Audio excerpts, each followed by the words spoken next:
Broadcasting live from atop the Rocky Mountains, the crossroads of the West. You are listening to the Liberty Roundtable Radio Talk Show. Whenever people think of going out to eat, they think, hey, you want to go get a hot, juicy burger? Yeah, you want to go get a hot, juicy hamburger? And then people think, oh, man, where do we go to get a burger? What's the best place, And people start talking about it and everything else. And it reminds me of when I was a kid. Hamburgers would be 29 cents at McDonald's, and my dad would see a special, and then he'd go get a bunch of hamburgers for the family, and would all go out to eat for once. And when I was a little kid, we never went out to eat. Now I go out to eat all the time. It's a big generational change for sure. But my dad would talk about when he was a kid, back in the 40s, 30s and 40s, you could get a burger, fries, and a big root beer for a quarter. And he would always talk about that. And so it was 5 cents for the drink, 10 cents for the fries, 10 cents for the burger. Maybe it was 15 cents and 5 and 5. I can't remember. But it was something like that. And I found that so interesting. And I've always tried to compare that to modern times. Now it's about $8 and whatever versus a quarter. And you think, wow, that's like 32 times the difference and everything else. And anyway, not too long ago, the other day, when we had on our dear friend Heath Perkins from freewatercoinco.com, you've got a friend in the honest money business, by the way, freewatercoinco.com. They do a phenomenal job. Look them up when you want a partner to give you guidance for honest money. Anyway, I digress, except for, then I did this thing where we compared minimum wage in 1964, whatever it was, to modern times. It's like $52 an hour if you base it on gold and silver. If you base it on the CPI or the Consumer Price Index or whatever, then it was like, 14 times, but reality gold and silver showed it to be 52 times. And I've done a lot of studies and shown it average to be about 35, 40 times the difference. But I had an interesting article came up on my feed as I watched the news, obviously, and it was interesting, super interesting, that related, and it brought me into this whole research study over the weekend, and I thought I'd tell you about my research study. So the headline says, from 15-cent burgers to an iconic eatery, Scotty's Drive-In celebrates over 6 decades of success in Idaho Falls, Idaho. Very interesting indeed. 15-cent burgers. Scotty's Drive-In, as people know who live around there, it's a cherished burger joint in Idaho Falls, and they marked their 60th anniversary back in 2024. So there's a big old article about this. And it was established on September the 4th, 1964. Wow. Anyway, the restaurant began selling burgers for just 15 cents.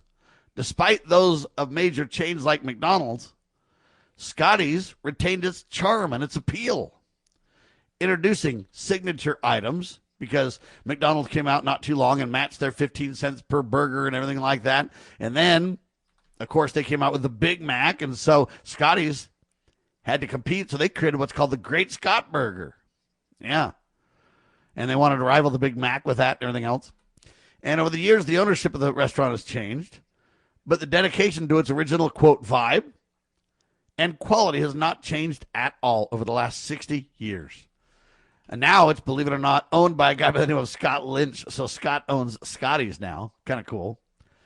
And the drive-in remains a beloved local staple, serving a new generation of patrons who cherish the nostalgia and reliability and quality of the company. Anyway, that's really all there is to that story. But I bring this all up because I started thinking about society and life and kind of what it all means and stuff. And so I started doing some research, and I'm like, okay, what about a burger back then? We have this nostalgia that, man, they had big, triple burgers back then for 15 cents. It's not true really at all. And so I did a lot of chatting with ChatGPT about this to get some facts and some reality. And, the burgers were small back then. Yeah, they were only 15 cents, but they were pretty small. They were about a tenth of a pound. So 1.6 ounce burgers. They're pretty small. Then the quarter pounder, as you know, is 2.5 times bigger than that, right? So the Scotty burger and the Big Mac is, like 1/5 of a pound, two small patties that are, 1/10 of a pound each. And so you put them together and it's 2/10 of a pound. And just interesting, right? It's like 1/5 of a pound, and then a quarter pounder came out and all that kind of stuff. Well, anyway, burgers aren't the same as they used to be. They used to just be, hey, you'd get a burger, and everybody had a burger, and they were about 1/10 of a pound. Maybe if you got a double, it was 1/5 of a pound. But burgers back then were a lot smaller, and they had a lot simpler condiments. I mean, they might have had a pickle on it. They may or may not have had cheese on it. It was good cheese. It wasn't fake cheese like we have today, by the way. And they'd oftentimes just have like ketchup and mustard or simple condiments on there, and it was a pretty simple burger. But it wasn't huge. And we just want to fantasize that it was like this triple burger, and it was like, hey, a half-pound burger for 15, not even close. So understand that. But when you figure it all out and compare it and everything else, it's very fascinating about how the changes in burgers have happened. Burgers have changed now to where you can get a cheap burger for 99 cents. And oftentimes it's frozen meat, and oftentimes it's, maybe not the same quality of meat and those kinds of things. And then you've got the, burgers. If you go to, say, Red Robin or some nicer place for a burger, hey, a burger can cost anywhere from $12 to $18. If you go to Five Guys, it's like $10 to $13. And they claim that they have never frozen burgers, and they claim to have a lot more quality and all that kind of stuff. Well, I kind of thought you can't compare the modern day burger where they freeze them and they make them thin and it's not as quality of meat, and they cook fast and they're inexpensive, and you can't compare that kind of burger to a Scotty's burger. Or a Red Robin burger isn't the same as, say, a Carl's Jr. burger or something. They're just not the same at all. Anyway, and so it's kind of interesting how some drive-ins have done really well, despite the differences. And the cost is drastically different, too. If you go to McDonald's, comparatively, it's not near as expensive as some of these other places. I mean, a quarter pounder costs $6, say, at McDonald's. To get a similar burger, the Scotty's Great Burger costs like, 7-something, etc. And back in the day in 1964, if you wanted cheese on your burger, it was more. A lot of people chose not to have cheese on their burger then. Dairy wasn't near as popular as it kind of is now. We've kind of promoted dairy big time in our diets and such. Anyway, I go on, but here's the bottom line. I started arguing with ChatGPT about this because I compared the gold and silver comparisons to the CPI comparisons, and they're drastically different. And I basically kind of said, hey, what gives with this? My dad just worked and he could support his family on one income. Me and my wife have to work hard, and I don't know that we're doing better than they were, but it takes both of us to work. And now my kids can't even afford to stay where I live. It's too expensive, so they have to move to a less expensive place. And I'd love to move with them, but man, I got such a good interest rate on my house, I'm kind of stuck. It's like the golden handcuffs are on, right? Anyway, so me and ChatGPT kind of argued back and forth about this, and ChatGPT was pretty much for the CPI, and I was pretty much for the gold and silver comparison. And what's fascinating about that is we didn't really argue. We were just making different points. And I was learning by the points that ChatGPT was offering. And I think ChatGPT was gaining some kind of insight from me. And we came up with an interesting kind of headline and discussion around this that I find fascinating and thought you might find that interesting as well. Here's my headline. What does it cost to live an ordinary American life? Right? What does it cost to live an ordinary American life? Every generation, folks, inherits a different definition of normal is the problem, right? What is normal? See, for my parents, going out to eat was not normal. It was like you do that for a crazy special occasion. Well, because me and my wife both work so hard, by the time the work day's over, it's really hard for us to want to cook. So we'd go out quite often. Well, so there's a different definition of normal. They had one car and everybody was happy to have it. They didn't drive that much and they could share the car. And, hey, I've got the car today. Are you okay if I drop you off? And they did that kind of stuff. We don't do that now. We have 2, 3, 4 cars, depending on the family, right? What's the definition of normal? They didn't have cell phones. We have a cell phone. Consequently, we have a bill with a cell phone, right? They didn't have the internet. We have the internet. Again, another bill, but you can't really survive without the internet today, right? So inflation measures the price of things, right? At least that's what they claim. Affordability, though, measures the lives people can actually build. That's an interesting concept, right? Inflation measures the price of things, but affordability measures the lives people can actually build. The true measure of the economy isn't what products cost, folks. It's whether ordinary families can build an ordinary life with the economy the way it is or is not. Right? So the question inflation doesn't answer is, what does it cost to live a normal life? Right? For decades, we've been told that inflation's under control. Prices are rising at a manageable pace, and wages are keeping up with that, so it's no big deal. But maybe we've been asking the wrong questions all along is the whole point. The real issue isn't simply how much prices have increased. The real question is, what does it cost today to live a normal middle-class life? We'll talk about it in seconds. I am Sam Bushman. This is the one and only Liberty Roundtable Live. As you are aware, America is divided over every fault line possible. This is intentionally fostered by those who do not love God, family, or country. We believe a peaceful future as a free people absolutely depends on civility. Clarion Call for Civility is looking for funding and volunteers at every level to make our hopes and efforts a reality. Please donate, sign our pledge, and help us in our sacred cause. Please visit callforcivility.com for more details. Callforcivility.com. The Foundation for Moral Law is a nonprofit legal foundation committed to protecting our unalienable right to publicly acknowledge God. The Foundation for Moral Law exists to restore the knowledge of God in law and government, and to acknowledge and defend the truth that man is endowed with rights not by our fellow man, but by God. The Foundation maintains a twofold focus. First, litigation within state and federal courts. Second, education, conducting seminars to teach the necessity and importance of acknowledging God in law and government. How can you help? Please make a tax-deductible contribution, allowing Foundation attorneys to continue the fight. You may also purchase various Foundation products as well at morallaw.org. Located in Montgomery, Alabama, the Foundation for Moral Law is a nonprofit, tax-exempt 501c3 founded by Judge Roy Moore. Please partner with us to achieve this important mission. morallaw.org.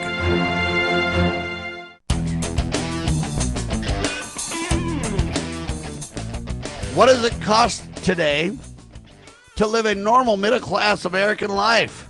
That's really the core question, is it not? Because we can debate prices all day long. We can debate whether it should be the CPI or gold and silver or whatever you want to, but every generation inherits a different definition of normal. The true measure of an economy isn't what prices cost. It's whether ordinary families can build a normal or an ordinary life, right? The conversation changes when you ask the questions that way, right? So me and ChatGPT had this very different conversation after we came to that realization. In 1964, for example, a normal American family could often be supported by one income. They'd have a modest home. It was about 1,500 square feet, 3 bedrooms, usually 1, maybe 2 bathrooms. They didn't have, Corian countertops and stuff like that. It just wasn't in the deal. They had one reliable car. They wanted to raise children. They wanted to save for retirement. That was the goal for millions of working families. And it was a happy goal. Everybody was like, hey, that's the American dream, baby.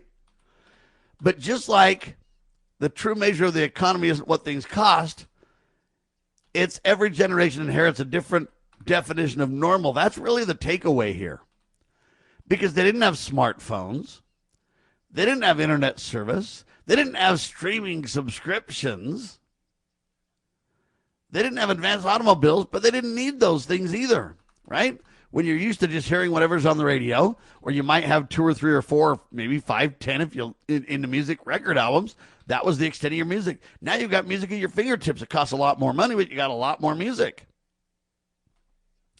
Today, the definition of normal, folks, has changed big time, right? You can't realistically participate in modern society without internet access, for example. Most employers expect you to have a cell phone, an email address, and if you want online job applications, you got to have the internet. Tools are relying on digital learning. Banks, healthcare providers, insurance companies, and government agencies increasingly operate through online portals. You can't live without them. The same things happen with automobiles. Okay, you could buy back in 1964 for like $1,600. You can get a Beetle, a Volkswagen Bug, but it had a very basic engine, very simple car, right? Not fancy. People often say cars are much better today. There's no doubt that's true. Modern vehicles include airbags, anti-lock brakes, stability control, backup cameras, advanced emission systems, all kinds of stuff, right? Stay in your lane. I mean, the list goes on and on. Here's the overlooked question, though, that you got to think about. Can you still buy the simple car your parents bought? The answer is clearly no. Today's basic car includes all these features that were once optional and expensive, or that didn't even exist at all, right? Yeah, some were added because consumers wanted them. Others become mandatory through government guidelines, environmental regulations, etc. Regardless of how those things arrive, the fact is the cost of buying a new car on the average now is $50,000. That's why comparing a 64 Volkswagen to today's average new vehicle is a misleading discussion, to say the least, because what's normal? I mean, if you were to sell somebody, even if you sold it for $15,000 and you sold them a VW Bug and it was very basic, people would be like, do I want to even get in this trap? You're not comparing the same products at all is the point, right? You're comparing two completely definitions of what a new car is or what's normal. The same principle applies to homes. Homes are now big. They're 2,500 square feet on the average. They've got at least 2 or 3 bathrooms. They've got Corian countertops. They've got entertainment center spots. They've got incredible internet and electricity throughout, air conditioning, central heating, countless other things that we expect in everyday life. Oh, man, it's even plumbed for a connection to your fridge so that you got an ice maker and a water spout right from your fridge. And see, they didn't have all that stuff. Every generation inherits a different definition of normal. And that's really the takeaway. So it's very difficult to compare examples. My parents raised a family on one income, right? My wife and I have both worked, and I'm not sure we're better off. My children and their spouses both work, and, well, they have to move away because they can't afford to stay where we're at. That's not just a statistic, folks. That's a family story being repeated all across the country. Whether the reasons are housing costs, wages, technology, regulations, healthcare, education, doesn't matter. The result for families are the same. For many families, participating in what society now considers a, quote, normal middle-class life requires much more income than it did in years gone by. Maybe that's the comparison we've been missing all along, is the thought. Instead of asking whether inflation is 3% or 9%, what about a more meaningful question? How much does it cost today to live the ordinary life that previous generations considered achievable? So you got to take in all the different normalcies that we include and say, what does it take to make that happen? That answer may tell us a lot more about the health of our economy than any single inflation statistic ever could. Think about that for a second. What an interesting reality check that we have in my mind here with this discussion. What does it cost today to live a normal middle-class American life? And it's hard to answer that question because there's so many different things. For example, my wife and I, because we both work, don't really consider going out to eat necessarily a luxury. It's almost a necessity. However, we could beat ourselves up and we could stay home and we could cook. And just at the end of a long day, tired as all get out because we've worked all day and put our minds to work and looked at screens and, we could cook. But then at the end of that, after we cook, we got a big old mess from dirty dishes and we could just put in massive, long, crazy hours. Or we could say, no, we're going to go out to eat. And we're going to actually enjoy it. It's a little bit of a break. We go out to eat. A waiter or a waitress literally serves us and we thank them and we feel a little bit pampered or a little bit cared for at the end of the day for our long work, and we feel, right? So do you give that up?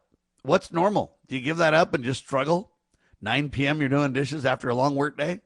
Or do you, right? What about the internet? You could go to the library, not have the internet. What about cars? You could, especially if you both work from home, just only have one car and take turns with the car and make sacrifices. You could buy a smaller home that doesn't have Corian countertops and isn't wired plumbing for your ice maker and doesn't have AC. And I mean, you could make all these sacrifices. But at what point does quality of life degrade? When we have technology, for example, and capabilities that we don't use, are we going backwards? So if I say, I'm going to have a house without air conditioning, I call that a compromise. But my parents didn't have air conditioning. For them, it was just fine. They didn't know any better. They didn't have it. It wasn't an option. Same with bathrooms. You can build a house with one bathroom pretty easy. A lot of times they had one or two bathrooms. We have 3 in my house right now. And so you kind of got to go, all right, well, what are we going to give up? Right? Do I have to have a couple of cars? Do I have to have, what about streaming services or entertainment? I've got a gazillion movies at my fingertips with the streaming services that I have and music at my fingertips galore. What if I just cancel all that? So the question becomes, what kind of a lifestyle do we expect that's normal? Can we achieve it? And is it realistic? In other words, as life gets better, we have nicer cars, nicer homes, AC, stay in your lane, movies that you can watch galore without leaving your house. When my parents bought a TV, it was one small TV, maybe 13-inch, maybe 19-inch. It was tiny.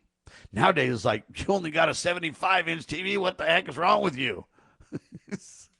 Come on now. You mean your TV doesn't have a sound bar? For heck's sakes, the normal sound, you can't hardly hear it. The movies don't sound good. You got to get that bass in there, baby. Come on. And so what's normal? And how many normalcies are us being a little bit brats, if you will, versus us really needing things, necessities. And where does luxury begin and end? You can get a 1/10 of a pound hamburger like they used to get for 15 cents if you go to the right places for pretty inexpensive today.